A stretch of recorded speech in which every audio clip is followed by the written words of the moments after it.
Good afternoon, everyone. Good afternoon. It is that time, so we'll call this meeting to order. I love doing that. All right, it's been requested. I want to see if we can get this meeting wrapped up sooner than later. We've got some things that are very specific to talk to today, and we want to get through the staff reports and get out in a timely manner. These things shouldn't take us very long when we get to the 2020 budget. We've already got three things that you've all agreed upon to talk to, and I've got some real good news about one of them. And what we need to do is just tighten up what we want to say about the pickleball courts and archery. Okay, so if we can stay on track, we should be able to get out here sooner than 6. Well, hoping it won't be that long. All right, first up, we have some guests in the back. I would ask that you stand and state your name.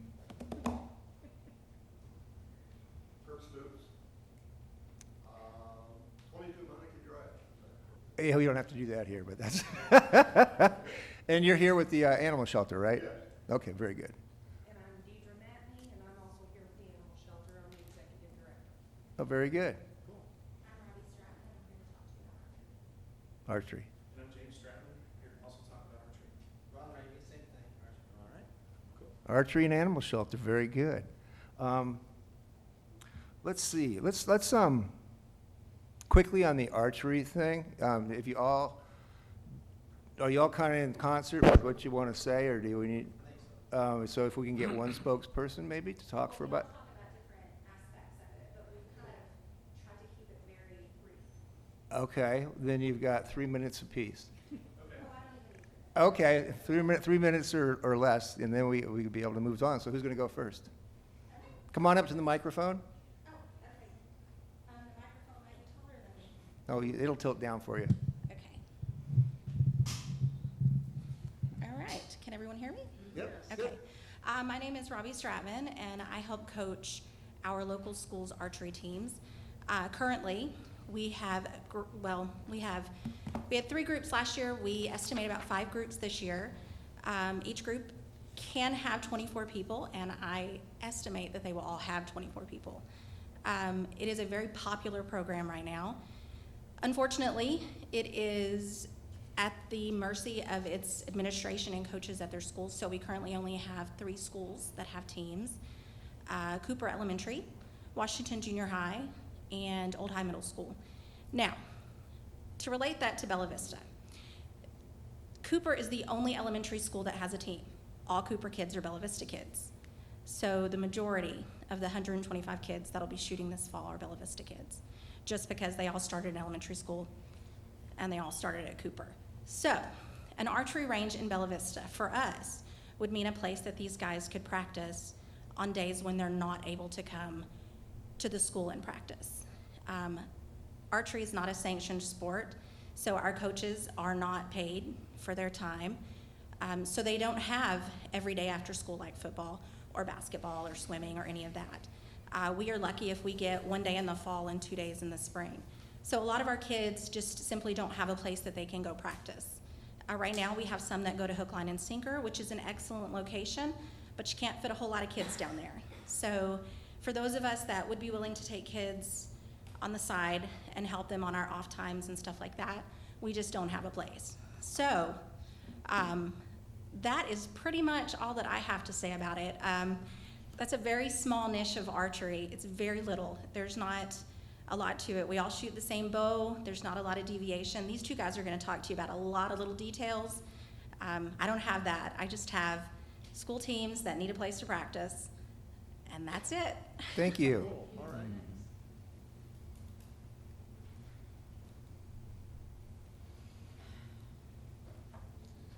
Hello, I'm James Stratman. Sometimes I have a tendency to yell in the mic and I don't know that, so if you hear me and your ears start bleeding, just let me know and I'll probably know. So we've got kids that have started off in the NAS program in the schools. There's also another program called JOAD, or Junior Olympic Archery Development, which many of you guys have heard of, and I've talked with a couple of people that are familiar with it. I'm associated with a group in Rogers that does that. Now, we shoot at a private person's home that's part of the group.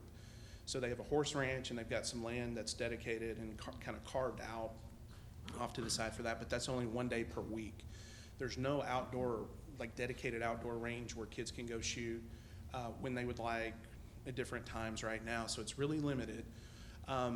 Right now, within that particular JOAD group, we have about 30 athletes or participants. About 25 of them are kids, and there are a few adults as well.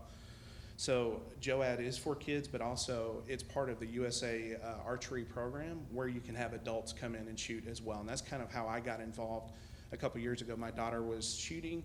I sat there on the sidelines and I thought this would be a lot of fun, and I got involved, and since then I've gone on and earned my level 1 and level 2 certification with USA Archery so I can teach it. Now, having said that, again, we've got about 30 kids. Most of the communication around that program is sent out to kids at Haas Hall, which is how it got started because Haas Hall wanted a program. And it has trickled out to some other areas, but it's not widely blasted out to other schools and groups really at this point. We've shared it with different coaches and different parents within the NAS program, and several of those kids have started to come over and shoot with us. With an outdoor range and with JOAD, kids shoot anywhere from 9 meters up to 70 meters. And so those are some of your older kids, but it can progress to that, which is the length that Olympic recurve archers do shoot in competitions. So it would be wonderful to have a spot, especially for Bella Vista associates, some work, thinking about work stuff, of residents to go out and shoot and actually have a range that they could shoot at the distances that they're comfortable with, anywhere from the 9 meters on out.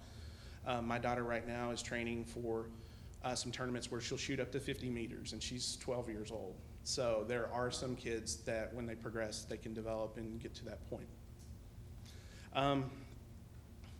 A lot of this is probably information you've heard before. I think I've seen several of you guys out at the one range in the one location. But just a couple of quick highlights.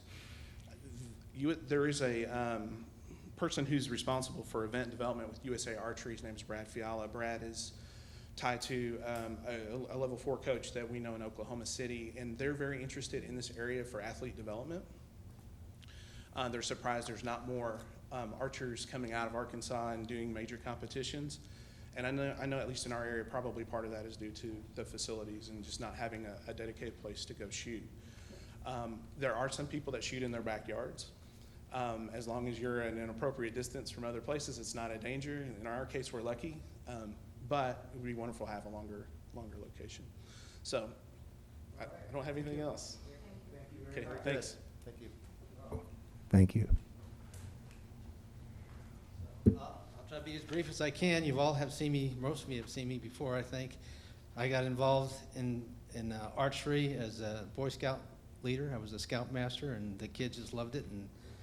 And then all of a sudden, I had to learn it to be able to teach it. And then, I learned it kind of late in life, but I've really enjoyed it for the past 5 or 6 years. So we've discussed this before. We've looked at like 3 other locations. There's another location I would like to propose, since those other ones are kind of off the table for a while. And that is directly across the street from the parking lot of Lake Avalon. There's a small holler there, right? It's surrounded on high ground on 3 sides. A fence or a gate could easily be put up there. You have parking and you have bathrooms right there, and there's no houses in that area. It's been pretty much nothing there for years. I used to run my dog there, so. The soft surface trail is slated to go right in that area. What kind of trail? A bicycle trail? Bike trail, yeah. Bike trail is slated to go right down that holler, just so you're aware. Oh, so I wasn't aware of that. Plus the street platted along that stretch there, there's really not much common property width all the way out to the cemetery. Okay. We looked at that. Okay. The platting of the lots and the common is pretty restricted. So it sounds like we have to keep looking. And we're going to talk a little bit more about that Okay. as a little bit later in the meeting. I'm going to have Chris as a subcommittee with archery. Okay. say a few things So for they us. talked about the schools, which Mhm. you're aware of. And there's also a big interest, I think, with local hunters and 3D shooters, 3D targets. A little bit different aspect of archery, but I think the interest is huge here, and it could be. Thank you. All right, I want to make an announcement because there's, I know we have some folks here from the animal shelter, and we wanted to talk a little bit about that being an archery range site. I got a gun in my mind now. The board and the POA have looked at that particular site, and based on you being there, being with, and there's a lot of conversation around that. That's come off the table. So at this point, that will not be one of the viable options for us from an archery range perspective. Yeah, our dogs are important to us. Thank you very much. My name is Kurt Stoops, and I'm president of the board of directors. And I knew it wasn't going to work for us because it's the only place we have to exercise dogs.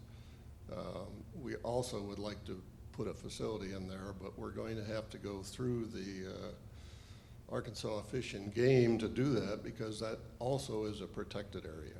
So you got a couple strikes against it, and I'm very pleased that you took that off the table, and we appreciate that. So have a good meeting.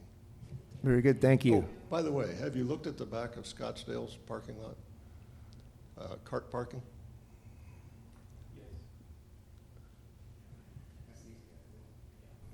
Yeah?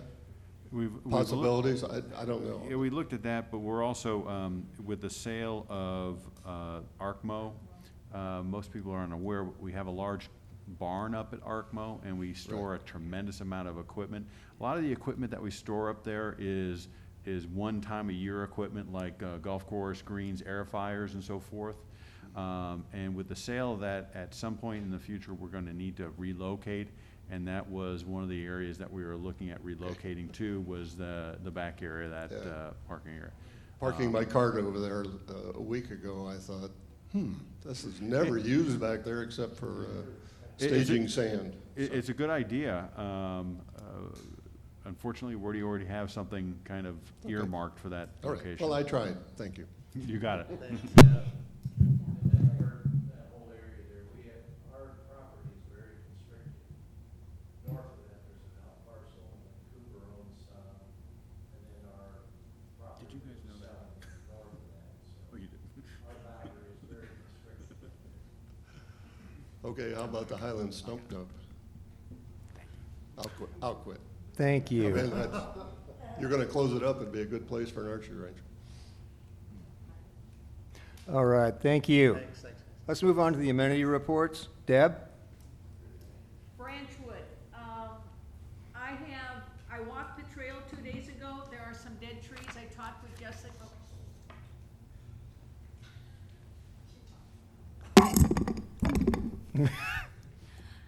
I talked with Jessica, and there are some dead trees, and here's a list, there's 3 of them that are, 2 of them are impending right on the path, and there's some junk coming down and stuff, and she knew about those trees, so anyway, that's my report.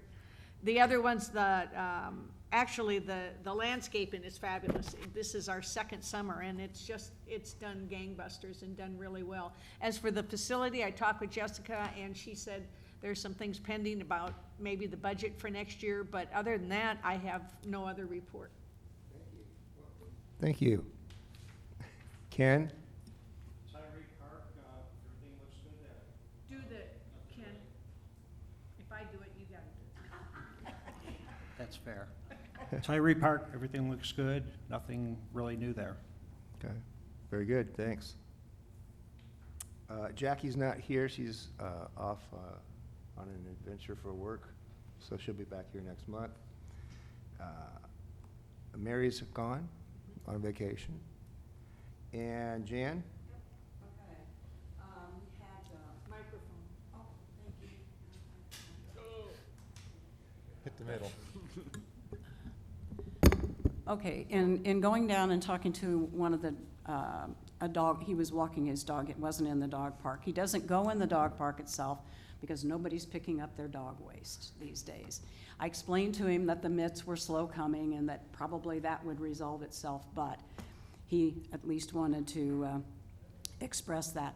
Also, they're still bringing unneutered and unspayed dogs in, and he knows who they are, and they're just not willing to take the bull by the horns. But anyway, and it appears someone has poured gravel into the outlet on the score table. You know, bored kids watching games or something down there, I don't know. You just might check that out. And the other thing, and I sent Rick an email, but in checking the restrooms, the floors had just been scrubbed and the trash had been emptied. That was absolutely great. The ladies' room looked in great shape. The men's room had some really nasty graffiti on the walls, and I sent Rick the picture, and he assured me that'll be taken care of and painted over. So that's Loch Lomond. Thank you. All right, the gun ranges. Ken and I flipped amenities for this month, and so I got a little education about the gun ranges. Had an opportunity to talk to Joe over at Trap and Skeet, and there was a lot of people out on Saturday morning. I think there was people waiting in line on both sides.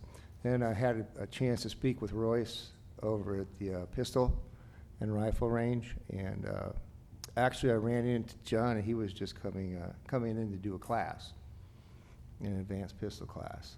So everything looks great. I mean, I hadn't been out there in a while, so it's a pretty impressive site, and I understand why people like to use it. And I know that we sell stuff also. So you get your targets, get your rounds, and everything I said looks great. We'll see what happens next month. Val? Blowing Springs looks good. Everything was mowed down, but the only thing I noticed was by the RV park, there's tall weeds like this tall. I don't know. Do they normally mow those? We're aware they get, not every week. Okay. But they get taken care of a couple times Okay. a summer, and we're going to get those this week. Okay. It just looked a little tacky, but other than that, it looked great. All right, thank you. Steve? Tanyard? Lake Avalon? Yeah, Tanyard and Lake Avalon looking to be in good shape. Saw some accolades in the paper last week for the volunteers that partner with the POA over at Tanyard Creek, so good to see some recognition for them. And I think all's good over at the beach and various parts of Lake Avalon. Yeah, the beach was busy again on Saturday too. We drove by there. Last weekend. Good, thank you. Chris? Over at the Medfield Complex, every single thing is looking good. From the mini golf for what it is, folks were using it, through the pickleball courts, and everything was looking real good there. On the London Park, it's the same story. I was there this afternoon, looking really clean, top notch, 4 trailers there, so people are using it. So those 2 amenities are in great shape. So one thing I noticed, and I was trying to talk to everybody at Medfield when I was there, and I was thinking if we had a volunteer T-shirt, it'd be easier to make us approachable to people, because you kind of want to talk to them and they're like a little reserved, not knowing who you are or what it's about. So I just thought I'd throw out that suggestion as well. It's a great That's it. idea. Did you notice the first pickleball court, the net was broken? We played last Sunday night, and I don't know if somebody reported it to you, Joan, but it looked like kids had jumped on it, and it was drooping, and when you tried to tighten it, it wouldn't tighten. So they put a rock in there. And Yeah, I didn't see it. I was there on Friday. Oh, okay. It held it with the rock, so you might check it out. Where you crank it? So, I don't know. The first court.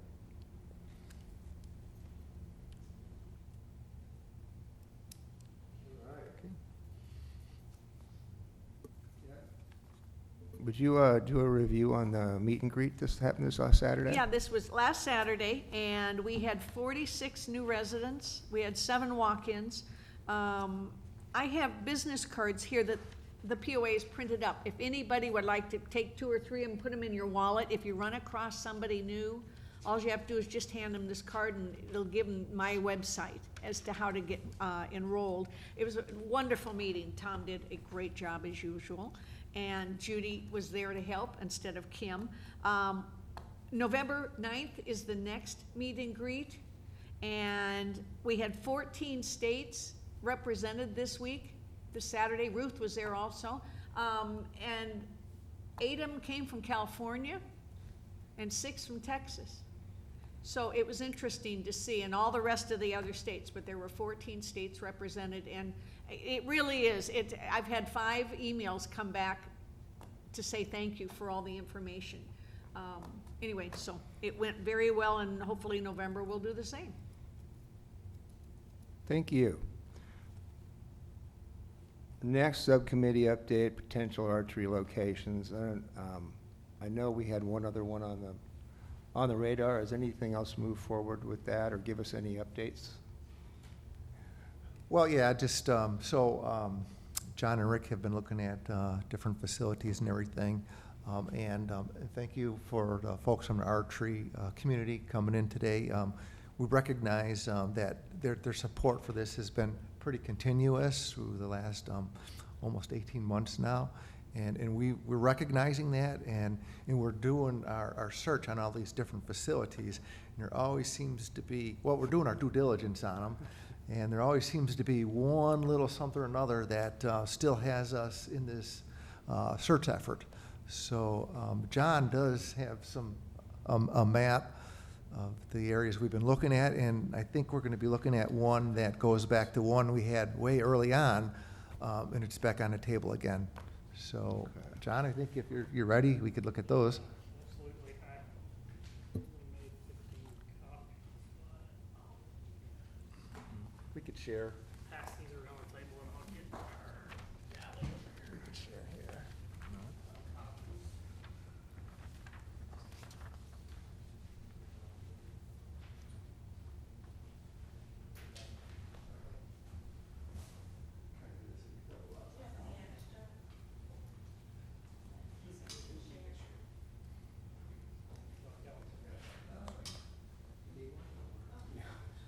not really.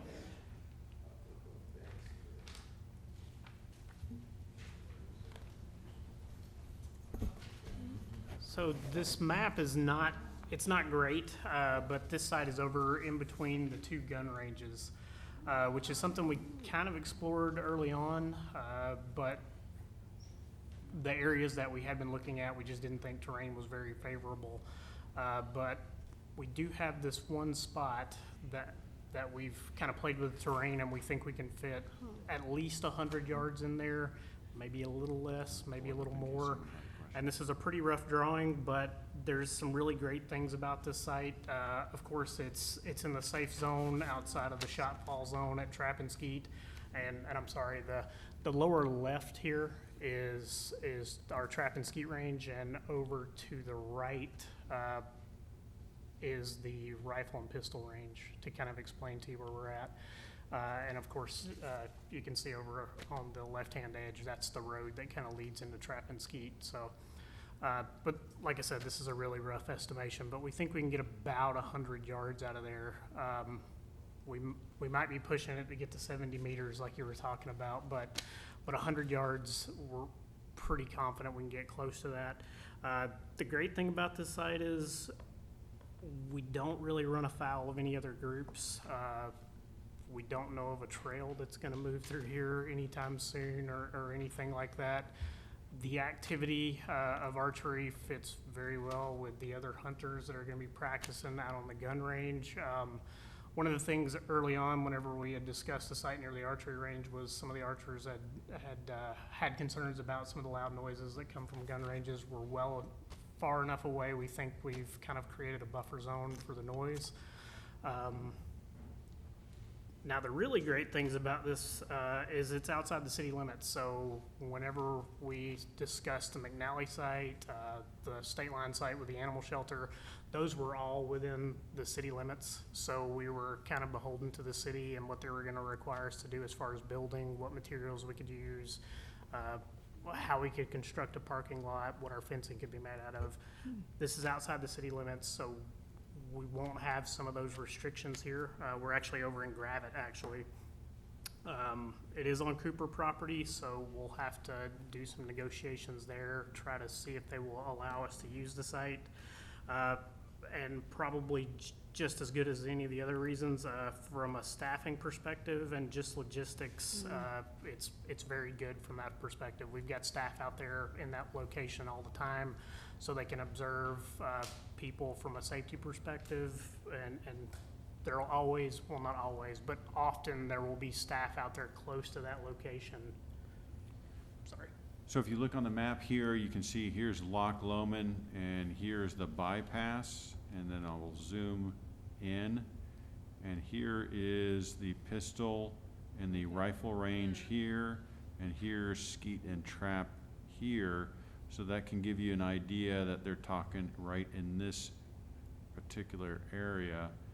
And we can actually, you can see it works out well when you add the contours. It's a reasonably Flat, yeah. flat area.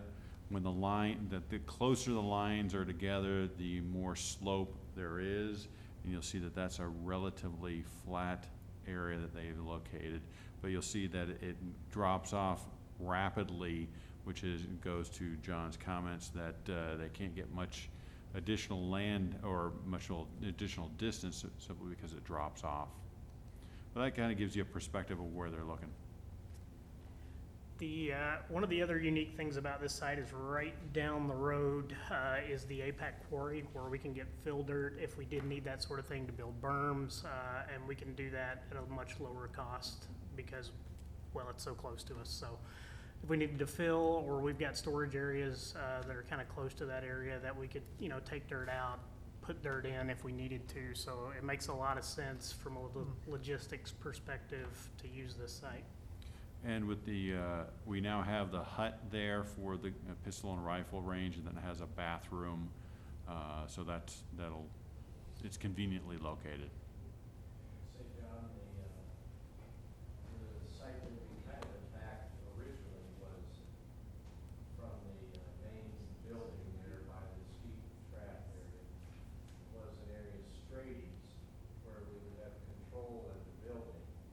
And straight east of there, we go down and then up.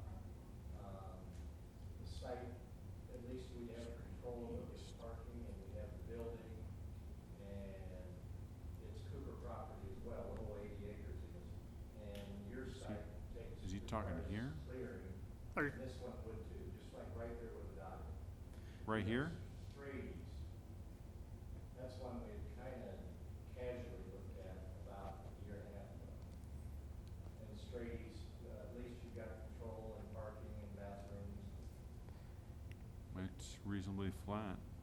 So, yeah, I was gonna say, it looks reasonably flat, but this is one of the problems we ran into whenever we were building our trap and skeet range is as it falls off that direction, it requires an incredible amount of fill to actually get it to anything close to flat the way you kind of run in those contours. I think, do you remember how many? The point is, both sites, the one you looked at and the one straight east, it would be a lease from Cooper. You'd have to Right. clear, do some clearing, and there'd be probably a time frame lease until that bypass gets done, and there's some commercial value there. Right. Either side. But Thank you. think Cooper would be amenable to it. I can definitely talk to John about it. Yeah, I would think so. All right, thank you. So, the meat of this, the balance of this meeting, we're going to work on the 2020 budget. I got everybody's input, and these three particular amenities came up with everybody. And then we had the other ones that I just left off, because not only did Tom make the suggestion that we have 2 or 3 to select from. We all talked about it in our own individual notes to me. And so that's why they're here, and this was the ranking, in order of appearance. And as of right now, I think we've got until, the 16th to get this to you? Okay. So I wanted to run through these briefly. The first one, from the comment perspective Chris gave me on the archery piece. Hopefully you've had an opportunity to review some of this and take a look at it and see if anything needs to be changed or added in here. I know there was a lot of statistics that were put out, Chris, when you and Deb made that presentation to us back in March, and is there anything we might want to drop in there? So that's something for you to consider. I would say also that the archery group has offered some manpower to help. And Okay. they have definitely said that they would come up with some volunteers to help clear or whatever and try to set up a range. So Okay. I do believe that there would be some physical help on their part, some volunteer work. Did we identify the basic cost to start this up? Yes, each site was varied at least a little bit. This site is probably gonna vary a little bit more, just because there is some, clear cutting, not clear cutting.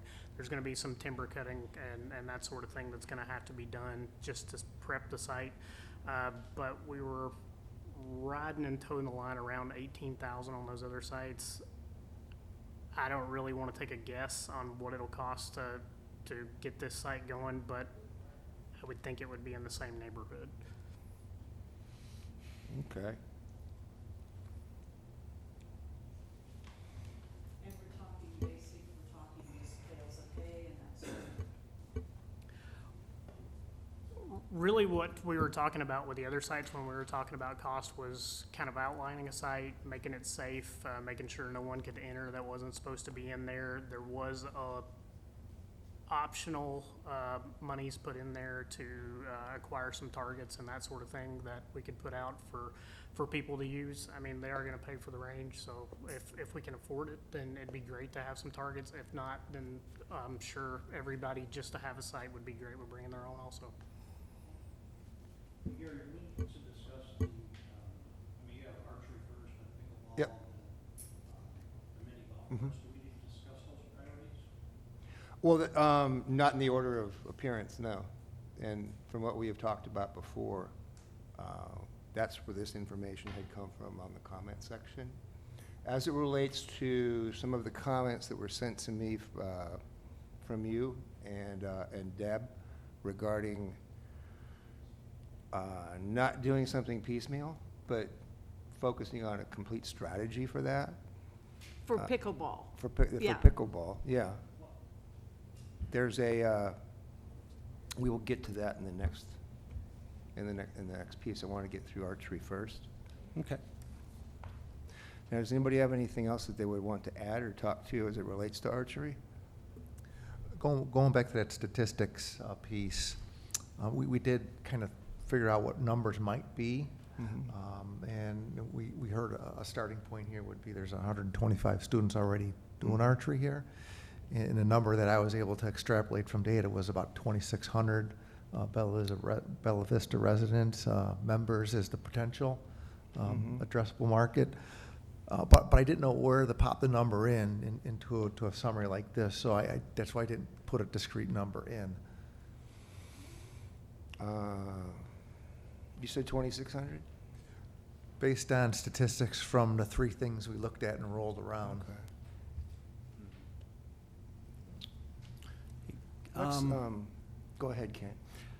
Yeah, I don't know, 2,600, that's possibilities or future, people are interested versus people that would actually sign up and do it. I don't know where that, Yeah, exactly. That's why I didn't put an exact number down there, so that, yeah. Marketing always looks at a projection there, and Okay. I was going to mention regarding archery, I was kind of surprised. I talked to the Hot Springs Village, and I was really kind of shocked because I talked with them about all their different facilities, what they have, what they don't have, how many members of each and stuff like that. I was shocked that they didn't have archery there. They don't have any archery program at all. They have one in Little Rock. So it just surprised me. I figured for sure they have built up all their programs so much. And of course here, I think we probably have a lot of youth, a lot more youth that would participate here because of all the schools and stuff, which is great for the kids. But anyway.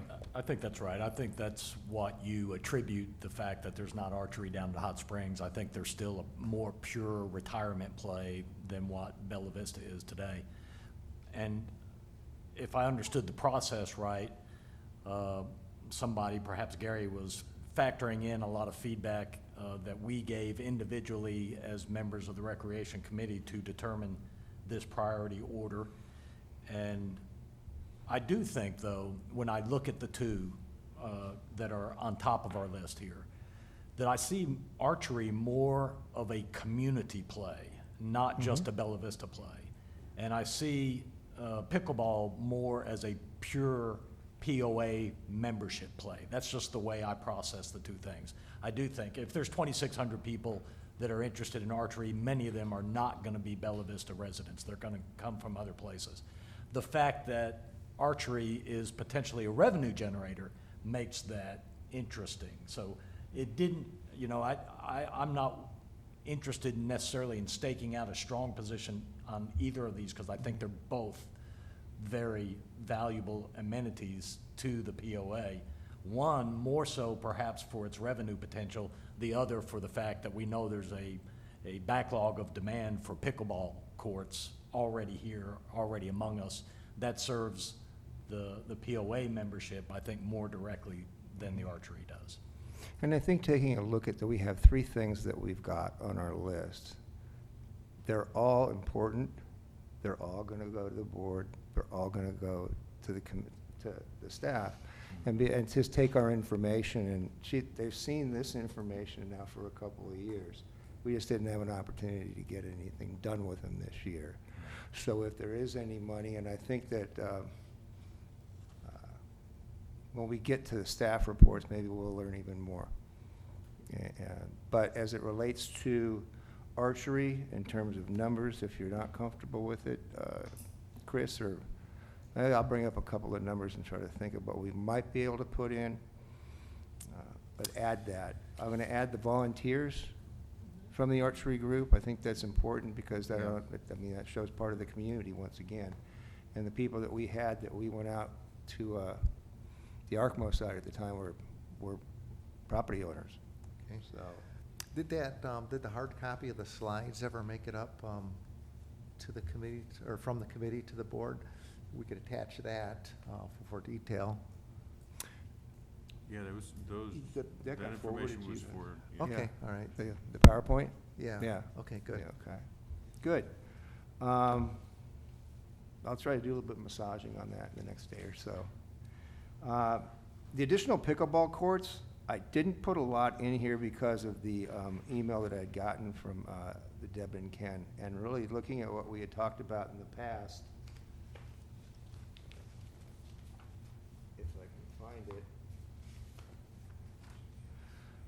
There were a couple of things that were talked about, things like corporate sponsorships. That was brought up. That's something I think should be put in there, as well as, there was a number that I think you gave us what it was gonna cost to do Met Fields, like $60,000. Yeah, I mean, that's pretty bare bones, and that's not something that I've really updated lately, Mhm. to be fair. But I think to build it well, 4 courts, that surfacing, that does not include covering, yeah, you're in the $60,000 range. I think you would be remiss to think it was gonna cost much less than that. 'Cause Joan, and that's for 4 courts, according to our minutes, right? Yeah, that would be based on the footprint of 2 tennis courts, which were previously in that spot. So we know we have a flat area, so it's a little easier to work with. We'd be able to do some in-house work, but ultimately, you're putting back, you know, a 2 to 4 inch asphalt or concrete, and that's where the costs go up. But yeah, the plan would be to have 4 courts in that general area.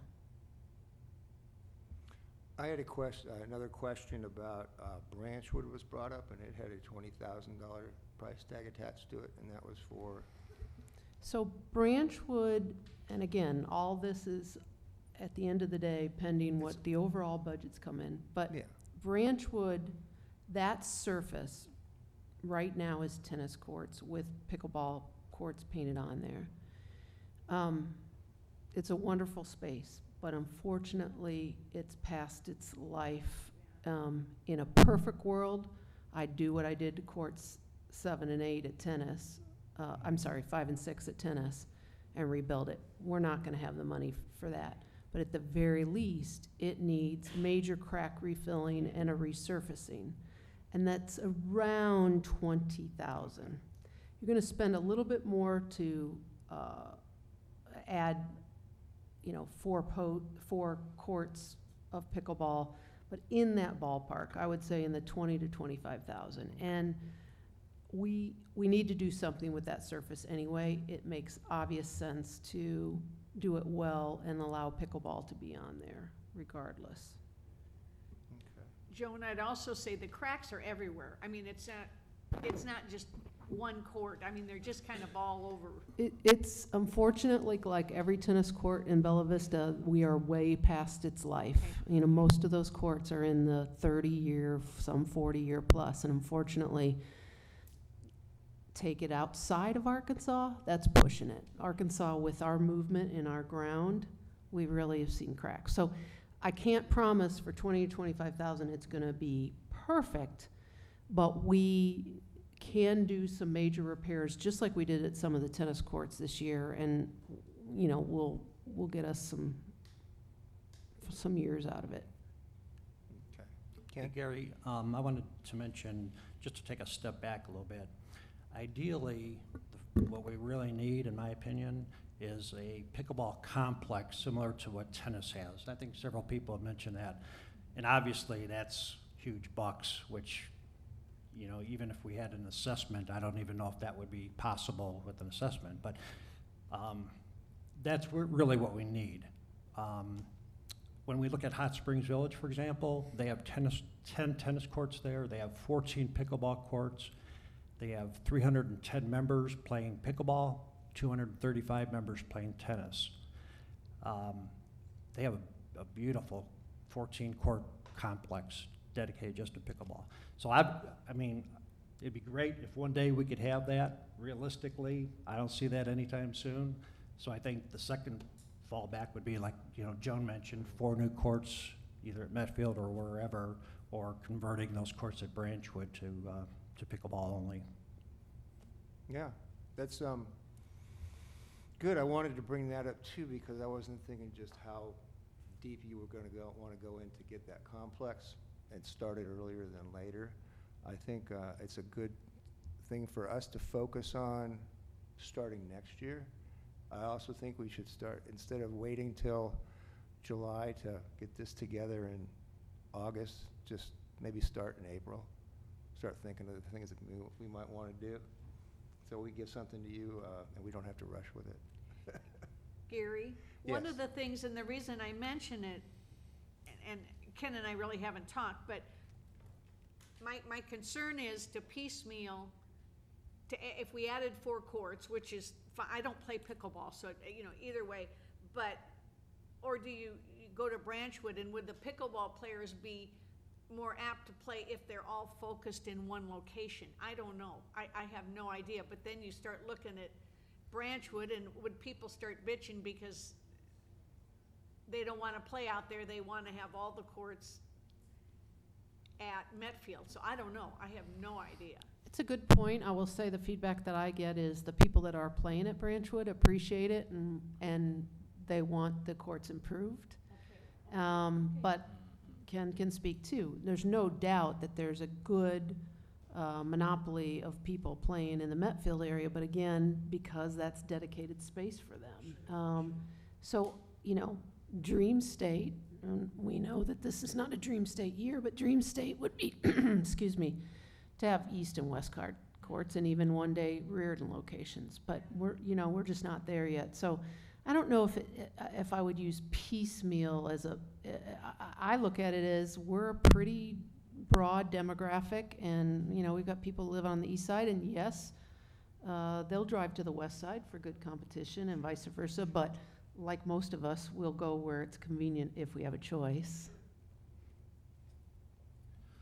So that was, yeah, I agree, that's a good point, and I think Joan's right on. I think, ideally, having like the tennis right now is centrally located, people from the east and west, they're centrally located, that would be the first choice, but realistically, I don't see that happening anytime in the near future at all. But, so the second, in my mind, is having the 4 courts at Branchwood, so that would give you courts on both the west side and the east side, instead of having all of them on one side or the other. But are you talking 4 courts, or are you talking 2 courts from the tennis courts?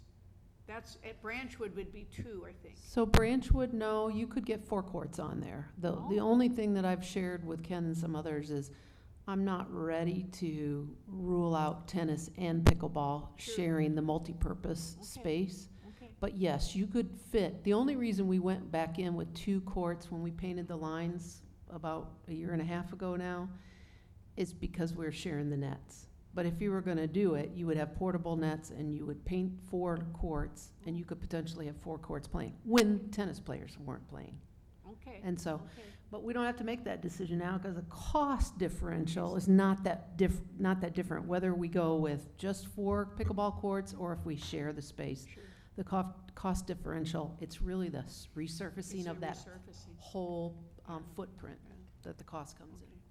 We play on a couples group on Sunday night and Thursday night, and the way we do it is we play Thursday nights at Branchwood, Sunday night at Metfield, to make it fair, so. I guess the other thing that's a little interesting about pickleball is, I know a year and a half ago, when I started playing, we had the 3 courts at Metfield, and that was pretty much it. And people played Monday, Wednesday, Friday, generally speaking. Today, people are playing Monday, Tuesday, Wednesday, Thursday, Friday, and if there's a rain day during the week, they'll play on Saturday. And then you have more people playing at Branchwood, for all the people on the west side that prefer not to drive all the way to the east side. So Branchwood, it was Tuesday, Thursday, and Sunday nights, and like Val said, now they changed one of those nights back to Metfield. But you can just see the growth in the past year and a half. Pretty amazing. All right, I'll work some magic into those numbers. I'll get this thing out to you in the next couple of days. Gary, could I make one more comment on Yeah. pickleball before we move off of that? And that is, I think we recognize from the discussions today and previously that these top 2 ranked items on our list are really very close together, and we've kind of jockeyed around with which one would be our number 1 if you could only do one. Hopefully, over time, both of these get addressed.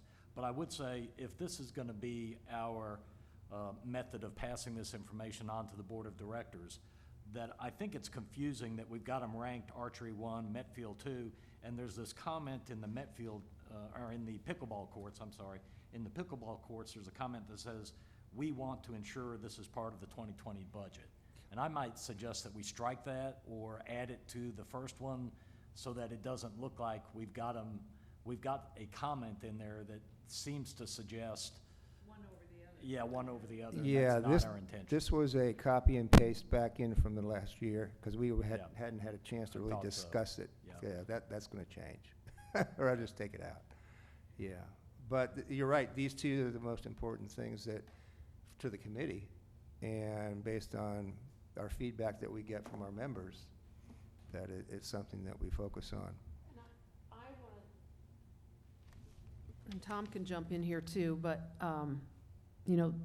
this past year and this year coming up will be different, even if we are lucky enough to have an assessment increase, which I'm gonna think positive about.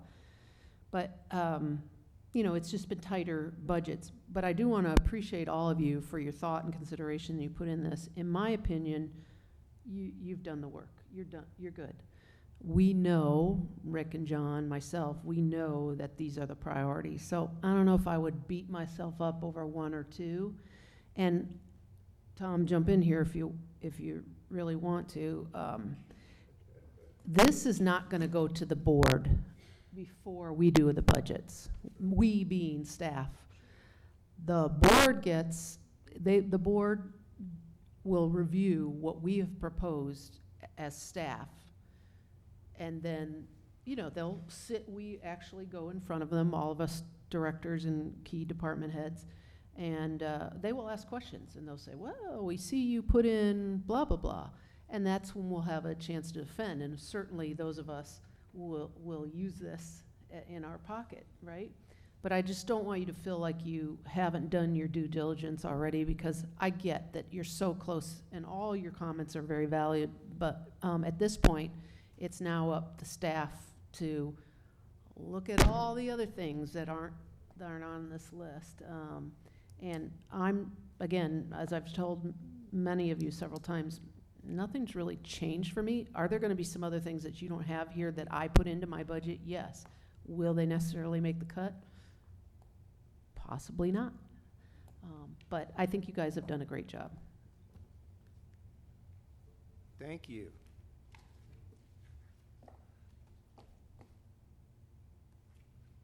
Mini golf. Mini golf was another big one, and it was in the top 3. And I got an email. Let me get the right email. Do you want me to say? It's the one that I got from Tammy. You want to go ahead and... Yeah, one of the things that we're proposing to do is, earlier this year at Highlands, we had a glow ball golf tournament, and we raised $4,000. $4,000, which went to the where did it go? It went to the high school golfing team. What they're proposing is doing one in one of the upcoming months. I think it was September. Towards the end of September.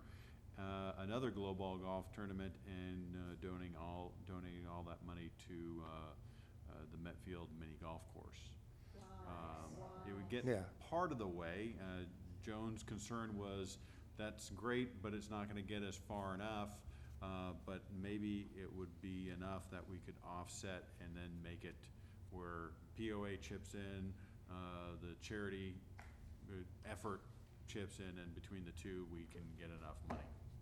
And the other thing I'll add to that is we recognize that miniature golf is popular even in its current state. Funds, I would never turn down any funds. What I shared with Tom and some of the other folks is, you know, we're looking at a minimum of $20,000 to do anything that's gonna be impactful. But the other recommendation I would make, and I just wanna make sure you guys would be on board with this, is the 18 holes is what's killing us. I'm a firm believer that quality over quantity. I think if we took it down to 9 holes, you'd have more money to work with. You could make 9 holes look much more respectable than the 18 so-sos now. Now, granted, if we all had money growing on trees, you know, we'd want an 18-hole golf course, but I don't think that deters play, and I think you could still make it very improved. So just any feedback you have on that. I like that idea. That's my feedback, because, you know, youngsters will get bored quick and everything. And just some family time, some fun time, and 9 mini hole would be good, I think. I think it would be great.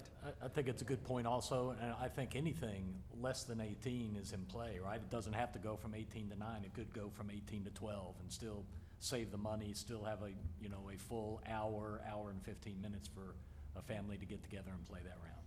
Absolutely. And that's certainly a possibility. And again, maybe it doesn't happen right in the beginning of the season. Maybe they raise some funds. Maybe we have some funds. But again, just don't kid yourself on the cost of miniature golf.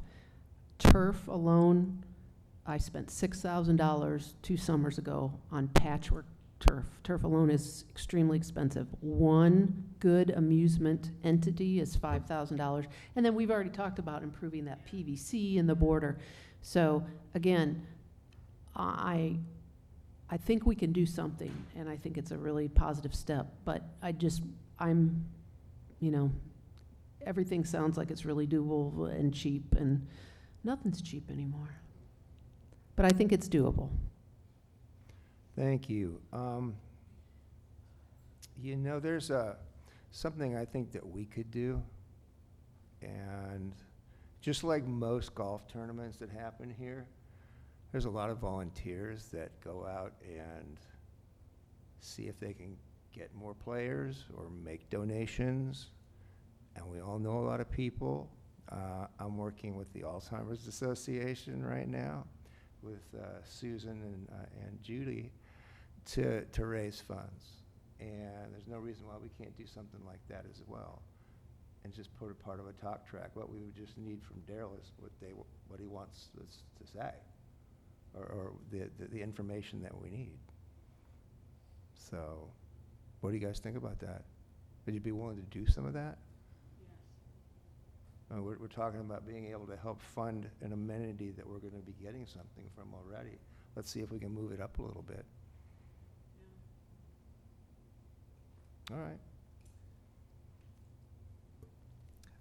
My idea on that would be, and this is just an idea, so if it's not we're gonna fly, then at least we could vet it out. So we could draw up what our vision is for this new mini golf course, and then go to our membership and see who wants to donate to make it reality.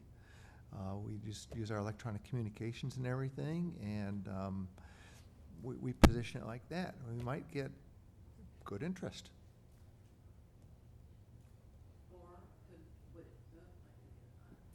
Would it be possible to get whole sponsors, like they do for golf tournaments? Is that a possibility? Just a thought. Well, I think for sure it's marketable. I think for folks to see something really cool that they could get for just chipping in a little bit, and it might really work. Judy, resident expert on this stuff, would you want to chime in on something?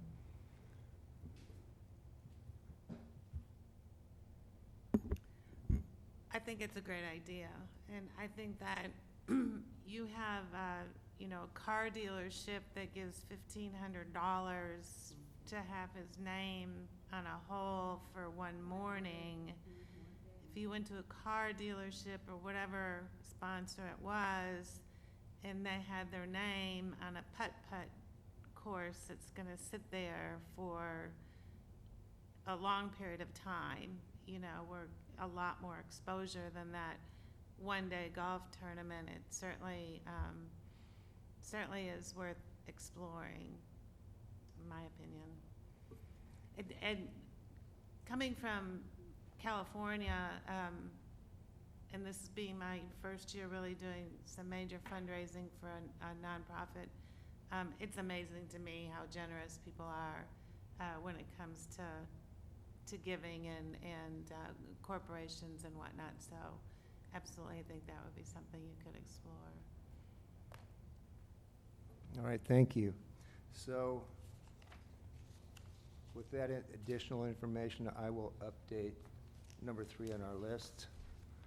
And I guess I get this back out to you so you can have a review of it and then get it turned in. Okay? Now, we are off to once again to this part, which is staff reports. Tom? I think we've taken up enough time. I'll pass. Nothing really to report. I've been sharing some emails with the committee about setting up meetings, and we encourage if everybody could participate, I'd really appreciate it.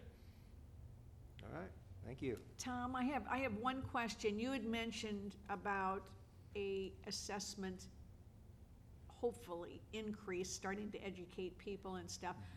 Is there any way, and I know some people have to leave, is there any way you could stick around for a few minutes after?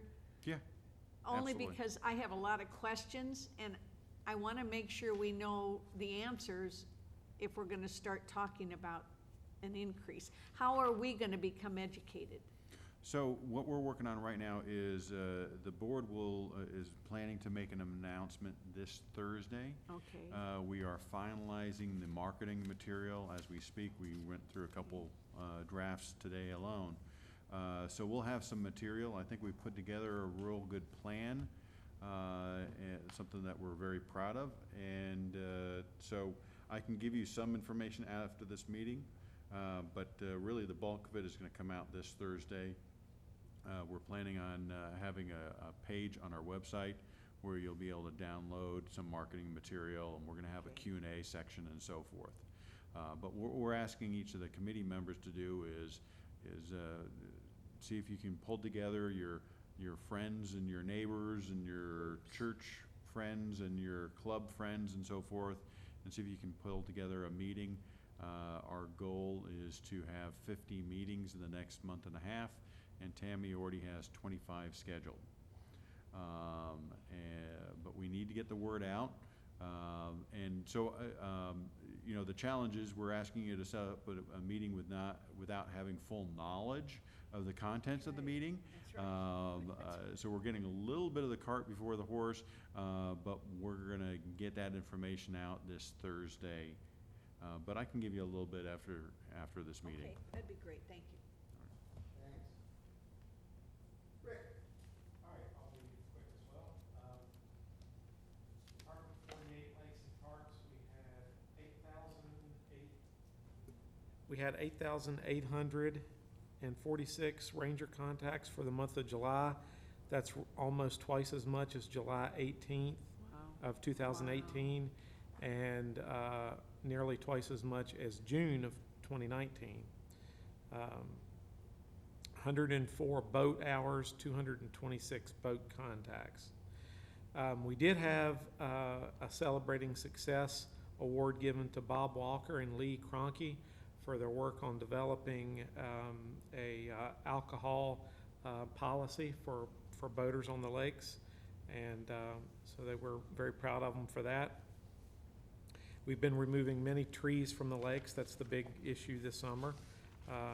Aquatic vegetation is starting to ramp up a little bit, but is still in check. So our E. coli readings at the beach have been good all summer. We're currently at 9.8, which is down from 39.9 previously. So a smaller number is a better number. And the threshold is? 127 is the actionable level. So we're well below that, and we should be good for the remainder of the summer. We have been doing some work on our aquaculture ponds on the Burksdale Golf Course, and we recently removed and stocked another 200 saugeye, and some of those were up to 7 inches in length. That was really good. We previously thought that our black crappie did not spawn, so we made one last attempt at checking on those and found that they did spawn. So we're going to hold those in the ponds until October, and then transplant those over to the lakes at that time. We're currently draining 2 ponds in order to accept blue catfish. I did find a supplier of those, which is really hard to find. So we're going to take small blue catfish and raise them up to about 8 inches so that it won't be consumed when we stock them, and we'll be able to get those at a much cheaper price. And Chris and Jennifer from our Lakes Ecology Lab attended the 2019 Arkansas Water Resources Center Water Conference recently, so they're educated now. That's it. John? And the significant thing about blue catfish is they're the catfish that we have that get up to the 40, 50, 60 pound range. So they're the really large catfish. Over at the gun range, I'll start off with the bad news. July sales were down. I haven't had to say that a whole lot this year. And the good news is I do know why. We lost an event just because of extreme heat. We've got a really large event that happens every July. The folks that put on an event just did not want to shoot with the amount of heat. And we almost never have August shoots specifically because of the heat. So General sales days were up at least a little bit, but losing that event really hurt us. Opposite of that, our classes are busier this year than we expected. Last year, it kind of followed the same trend as the gun range. We expected classes to drop off again this year. We've been, for the most part, packed. Yesterday, we had a class that we had room for one more in. So we were all out there sweating, and everybody was patient with us. We were patient with them, and we all had a great time. So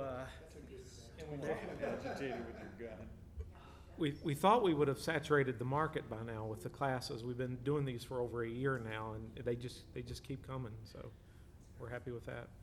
Are they all members? Do you have folks come from the outside as well? Most are members. There are a few friends that attend with non-members. Our advanced class, we tend to get more non-members. Well, now there's a lot more people that teach that class, but we were in the area. We were teaching that a little faster than other folks were. So we had, to begin with, last year we were getting a lot more non-members in that advanced class. And then the last thing, I think starting in June, I was getting contacted by people I'd never really heard from before about bringing groups of kids out to the gun range. It was members that wanted to bring groups of kids from different states out to the gun range. And it happened several times in a row. I never really knew what it was about. And then suddenly, we kind of got a large group that wanted to come out to the gun range. And finally, I figured it all out. We pieced it together. There was an event held in Bentonville for the first time ever called the Youth Hunter Education Challenge. Normally this is one event for the entire nation, and it alternates between Pennsylvania and New Mexico. They broke that event into 2 events this year, where there was going to be a East region and a West region, New Mexico and Pennsylvania. The director of the Western shoot decided that he wanted to have that shoot in Bentonville rather than New Mexico, so Bentonville hosted the shoot. We unfortunately can't host that shoot, although I would be excited to do that. It requires a sporting clays course, but the unique thing about this event is it's all youth, junior high to high school age. They compete in 7 different events, and if one of these guys is listening in on this, I apologize if I get the events wrong. They shoot rifle, muzzleloader, a sporting clays course, which is shotgun, very similar to our trap and skeet range, also archery. Those are the shooting events, and then they also do orienteering with a compass, safety knowledge with firearms or hunter safety knowledge, and wildlife identification. So those kids all compete in these 7 events in one shoot, and then they average their scores together as a team and come up with a winner. But the take-home point is we had several people local, several people in Benton County, lots of Arkansas teams.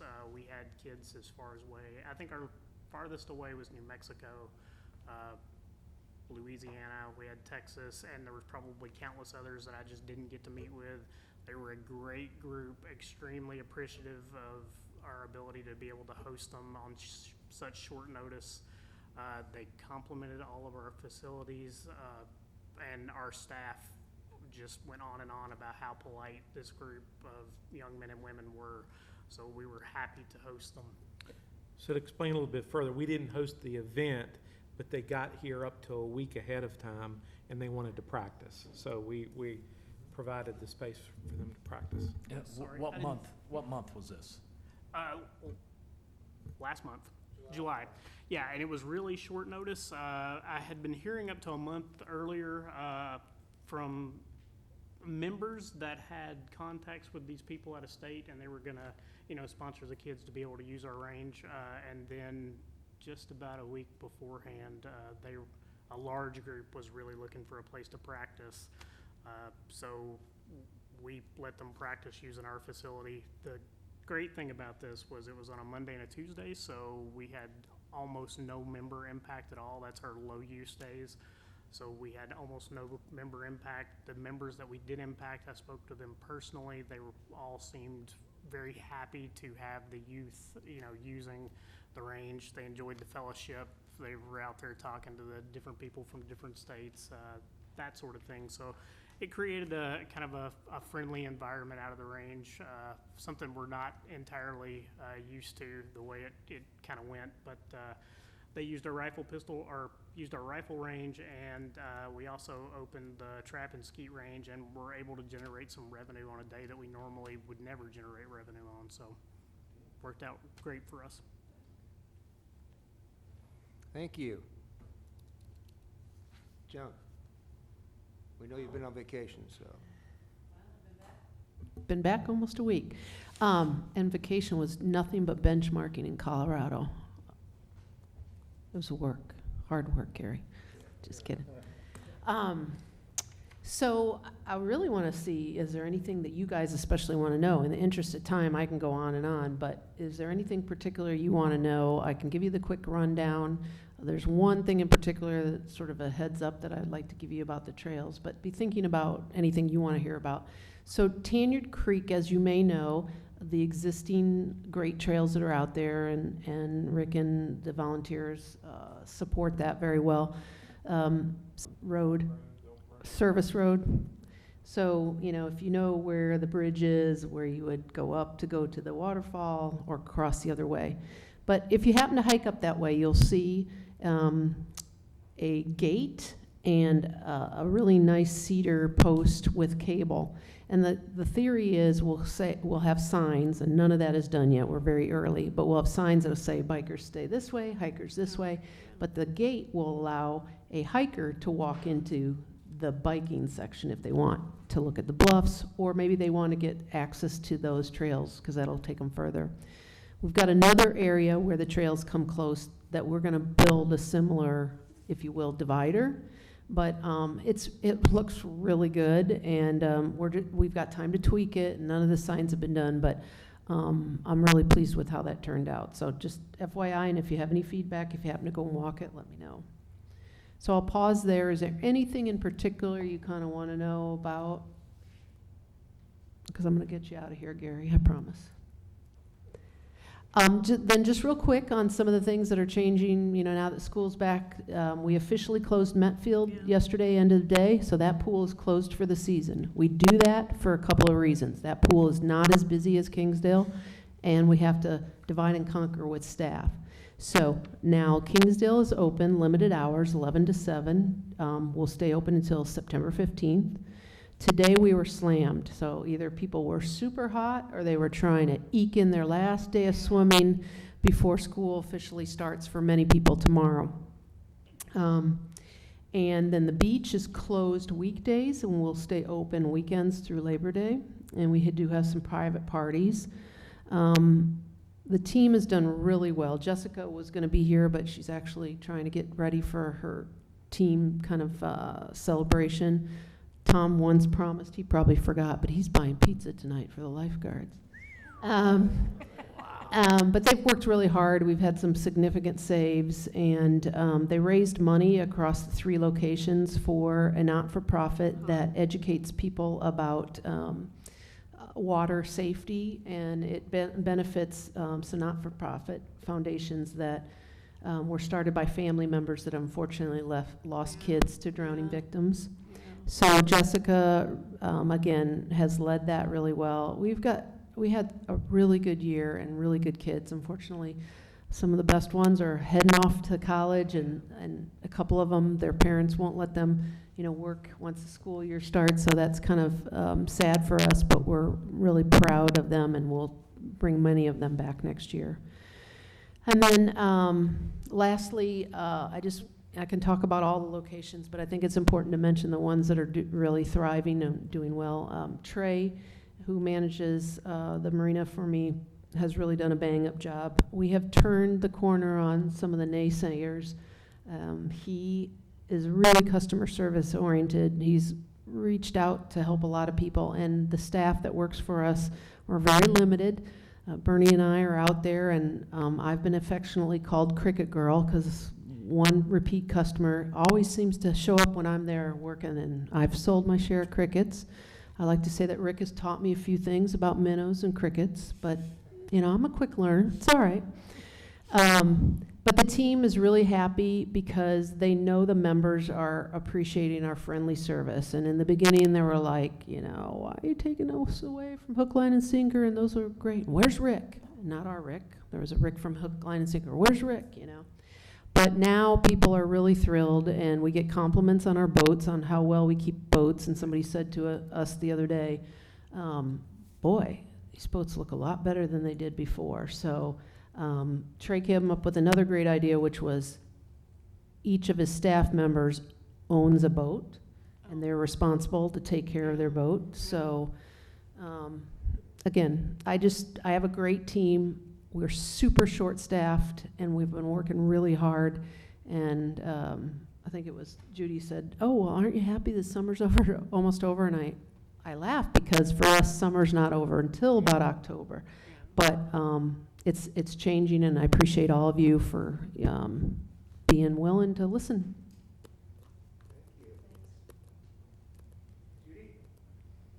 Not too much, but the magazine, we just kind of put that up to the publisher today, so yay.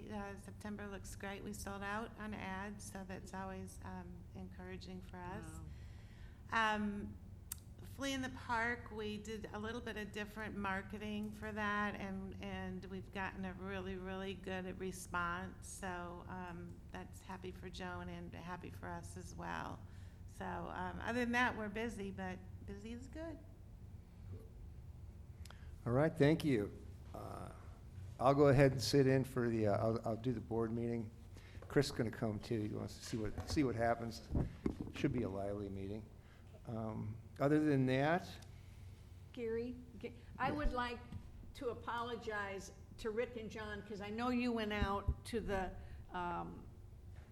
behind the animal shelter to survey that area, and I did not see their map for expansion until after this whole discussion started. Had I known that, I mean, I would have let you know, and I apologize for the time you spent. But I didn't see the map until last month, because I'm new on their board, so. No problem at all. Okay. Yeah, we wanted to look at everything. Okay. Just on a fact-finding mission, so we weren't too far in. Okay. yeah, Judy.